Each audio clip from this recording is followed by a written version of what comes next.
கொள்ளை நிலவில் கழிப்பது இன்பம், கொட்டும் மழையில் குளிப்பது இன்பம், தவணை முறையில் நனையும் போதும் திருட்டு துளிகள் தீண்டுவது இன்பம், திரவச்சாலை போடும் நதிகள், திரைகள் போட்டு பாடும் குயில்கள், மலையின் மார்பில் சுரக்கும் அருவி, மசக்கையில் நடக்கும் மாலை தென்றல், எல்லாம் இன்பம் எல்லாம் இன்பம் எனினும் தமிழ் காதலனான இந்த ராஜ்மோகனுக்கு எது தெரியுமா பேரின்பம்?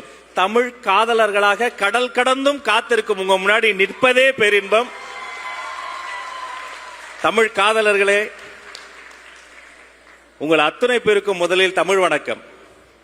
போற்றுதலுக்குரிய தலைவர், செயலாளர், பொருளாளர், முன்னாள் தலைவர்கள், வருங்கால தலைவர்கள், அனைத்து குழு உறுப்பினர்கள், தன்னார்வலர்கள், பன்னாட்டிலிருந்து வந்திருக்கக்கூடிய பைந்தமிழின் பொக்கிஷங்கள், ஆர்வலர்கள், நடிகர்கள், இயக்குநர்கள், இவர்கள் அத்தனை பேரையும் ஆளாக்கி அழகு பார்த்து எங்களை மேலே வைத்து உங்களை கீழே வைத்து காத்திருக்கிற ரசிக பெருமக்கள் அத்தனை பேருக்கும் என்னுடைய முதல் வணக்கத்தை சொல்லிக் கொள்கிறேன். என் மீது கொண்ட அன்பின் காரணமாக, வாஞ்சையின் காரணமாக வார்த்தைக்கு வார்த்தை அமைச்சர் அமைச்சர் அமைச்சர் என்று எல்லோருமே சொல்லிக் கொண்டிருக்கிறார்கள். ஒரு அமைச்சராக அல்ல, உங்கள் சகோதரனாக இந்த மேடையில் நிற்பது என் வாழ்நாள் பாக்கியமாக நான் கருதுகிறேன். அதுவும் யாரு பக்கத்துல? நடமாடும் தமிழ் நயாகரா.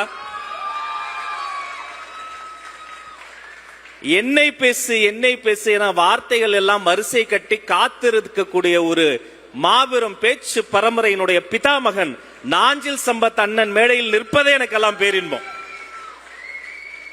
ஃபெட்னா என்பது எனக்கு பெருங்கனவு. 10 ஆண்டுகள் முன்பே ஃபெட்னாவில் இருந்து என்னை தொட்ட முதல் தொப்புள் கொடி அண்ணன் கால்டுவெல் நம்பி.